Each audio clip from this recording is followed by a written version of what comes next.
अस्सलाम वालेकुम। आज के इस लेक्चर के अंदर हम थ्रोम्बोसिस एंड एम्बोलिज्म डिसऑर्डर को डिस्कस करेंगे। कार्डियोवैस्कुलर डिसऑर्डर में सबसे पहला टॉपिक यही है और देखेंगे ये डिसऑर्डर क्या है, इसकी टाइप्स क्या हैं, काजेज़ क्या हैं, सिम्टम्स क्या हैं और ट्रीटमेंट एंड प्रिवेंशन हम क्या कर सकते हैं। थ्रोम्बोसिस एक्चुअली एक ब्लड क्लॉट होता है। थ्रोम्बोसिस ब्लड क्लॉट को बोलते हैं, यानी ब्लड के सेल्स जब आपस में जुड़ जाते हैं because of some reason some factors, so उस कंडीशन को थ्रोम्बोसिस कहते हैं। और मोस्टली थ्रोम्बोसिस आपको वेंस के अंदर देखने को मिलेगा। वेंस के अंदर मोस्टली ये इसलिए होता है कि वेंस के अंदर एक तो वाल्व्स प्रेजेंट होते हैं एंड सेकेंडली वेंस के अंदर ब्लड प्रेशर लो होता है, जिसकी वजह से ब्लड सेल्स को आपस में जुड़ने का मौका मिल जाता है। ओके, सो ये मोस्टली वेन्स में आपको देखने को मिलेगा। सो वेन के अंदर जो ब्लड क्लॉट होता है, थ्रोम्बोसिस होता है, उसे deep vein thrombosis in short DVT कहा जाता है। और मोस्टली वेन्स के अंदर भी ये आपको लेग्स वाले पोर्शन में देखने को मिलेगा। लेग्स के अंदर मोस्टली ये फिनोमेना देखने को मिलेगा। सो यहाँ पर देखते हैं, सपोज ये एक लेग है और ये वेन्स हैं लेग्स के अंदर, और लेग के अंदर ये स्पेसिफिक पॉइंट है यहाँ पर ब्लड क्लॉट हो चुका है, थ्रोम्बोसिस बिल्ट हो चुका है। सो इसको जूम इन कर लिया है, ये वैन को जूम इन कर लिया है और वैन में हम जानते हैं क्या हो रहा होता है, ब्लड फ्लो हो रहा होता है। So blood is flowing upward to the heart, ऊपर जा रहा है। सो यहाँ पर वाल्व्स प्रेजेंट होते हैं जो कि बैकवर्ड ऑफ फ्लो को रोकते हैं। सो यहाँ पर ब्लड क्लॉट होना शुरू हो जाता है और मोस्ट ऑफ द टाइम ये वाल्व्स के पीछे वाले पोर्शन में होता है यहाँ पर। ठीक है, इसे एक स्पेस सी मिल जाती है क्लॉटिंग की। सो ब्लड सेल्स आपस में जुड़ना शुरू हो जाते हैं because of some factors reason, जिसकी वजह से ये जो वॉल है ये मतलब आपस में क्लोज होना शुरू हो जाता है। सो वॉल सपोज यहाँ पर चला गया, वॉल की कंडीशन ऐसे हो चुकी है और यहाँ पर पीछे क्या हो रहा है, ब्लड क्लॉट हो रहे हैं, ब्लड के सेल जुड़ रहे हैं, बीच में हो सकता है कोलेस्ट्रॉल भी अपना पार्ट प्ले कर रहा है। सो इस तरीके से ब्लड क्लॉट हो रहा है inside the when and this condition is called thrombosis. इसको क्या कहा जाता है, थ्रोम्बोसिस। सो यहाँ से आप देख पा रहे हैं, आप ब्लड को ट्रेवल करने में मुश्किल होगी, दिक्कत होगी। सो इस कंडीशन में क्या होगा, ब्लड की ट्रेवलिंग स्लो डाउन हो जाएगी, मुश्किल हो जाएगी।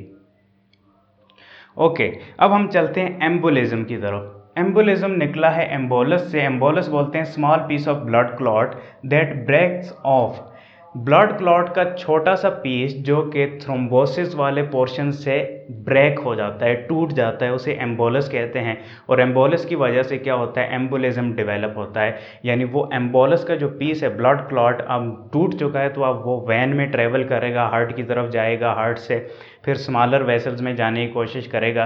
तो मोस्ट ऑफ द टाइम वो स्मॉलर वेसल्स में जाकर फंस जाता है, रुक जाता है, और जहाँ पर रुकता है वहाँ से आगे फिर ब्लड की फ्लो रुक जाती है, जिसकी वजह से एक स्पेसिफिक कंडीशन क्रिएट होती है। Most of the time condition कौन सी क्रिएट होती है, जिसे पल्मोनरी एम्बोलिज्म कहते हैं।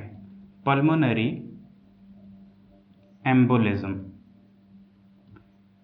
पल्मोनरी आप जानते हैं, pulmonary means to do with the lungs. यानी ये वाली कंडीशन क्या होती है कि ये ब्लड क्लॉट ट्रेवल करके लंग्स के अंदर पहुंच जाता है, लंग्स की वेसल में जाकर रुक जाता है और लंग्स की वेसल में जाकर फंस जाता है, जिसकी वजह से लंग्स में के स्पेसिफिक रीजन के अंदर ब्लड का ट्रेवल नहीं हो सकता, फिर अच्छे से ऑक्सीजन की एक्सचेंज नहीं हो सकती। सो डेफिनेटली ये एक सीरियस थ्रेट है, सीरियस डिसऑर्डर है, इसकी वजह से डेथ भी अकर हो सकती है। सो यहाँ पर ये थ्रोम्बोसिस आ गया। सो थ्रोम्बोसिस से हम कहते हैं कि छोटा सा या सारा भी टूट सकता है, कुछ ब्लड क्लॉट के पोर्शन जो हैं वो टूट जाते हैं। सो यहाँ पर एक पीस टूटा है थ्रोम्बोसिस से, इस पीस को क्या कहते हैं, एम्बोलस कहते हैं। So that is what we called embolism. यानी ब्लड क्लॉट जब तक वेंस के साथ जुड़ा रहता है उसे थ्रोम्बोसिस कहते हैं, और जब वेन से टूट कर वो ब्लड में फ्लो करना शुरू करता है तो उसे एम्बोलिज्म कहा जाता है। So that is the difference. Types की अगर हम बात करें तो definitely most common type is venous thrombosis and embolism. Vein के अंदर ये आपको फिनोमेना देखने को मिलेगा, बट स्टिल समटाइम ये आर्टीरियल आर्टरीज़ के अंदर भी ये फिनोमेना होता है, और most of the time arteries में जो होता है उसे एथेरोस्क्लेरोसिस बोलते हैं, which is another condition, next video में हम डिस्कस करेंगे।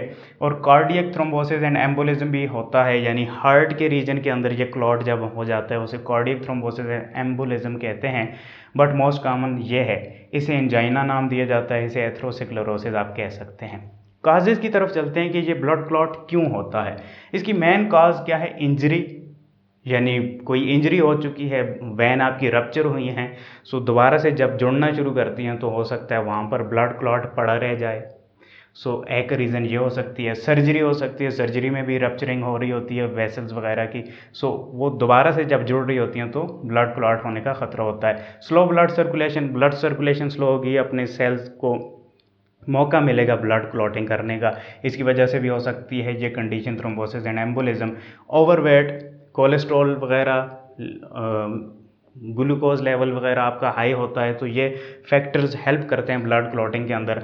लॉन्ग टर्म बेड रेस्ट, ज़्यादा बैठे रहना, लेटे रहना, ये भी ब्लड क्लॉटिंग को इन्हांस करता है। Increase platelets and fibrinogen, platelets clotting factors होते हैं, सेल्स होते हैं, और फेब्रिनोजेन भी क्लॉटिंग प्रोटीन्स होती हैं। अगर ये आपकी बॉडी के अंदर, ब्लड के अंदर ज़्यादा हो जाते हैं, सो इसकी वजह से भी थ्रोम्बोसिस और एम्बोलिज्म डिसऑर्डर हो सकता है। डिक्रीज इन हेपेरिन, हेपेरिन एक कंपोनेंट है, कंपाउंड है, जिसे एंटीकोएगुलेंट कहते हैं, यानी ये ब्लड को आपस में क्लॉट होने से रोकता है। सो आपके बॉडी के अंदर ये नेचुरली आपके ब्लड के अंदर प्रेजेंट होता है। सो अगर इसमें कमी आ जाती है तो डेफिनेटली इससे भी ब्लड क्लॉट होने का खतरा होता है। इनहेरिटेड क्लॉटिंग डिसऑर्डर, कुछ लोगों में फैमिली वाइज ये प्रोसेस चला आता है, सो इनहेरिटेड भी ये डिजीज़ हो सकती है। सिम्टम्स की बात करें तो डेफिनेटली लेग्स के अंदर जहाँ पर ब्लड क्लॉट हो चुका है, सो वहाँ से आगे ब्लड का ट्रेवल बड़ा स्लो हो जाता है या ना होने के बराबर होता है, जिसकी वजह से स्वेलिंग, सोजन हो जाती है लेग के अंदर, पेन, दर्द होता है, रेडनेस, डिस्कलर, टांगों के आगे मतलब कलर जो है वो डिस्कलर हो जाता है, ब्लू टाइप का कलर हो जाता है ब्लड ट्रेवल ना करने की वजह से, और टांगों में अब टांगें गर्म हो जाती हैं। This is the response of your body.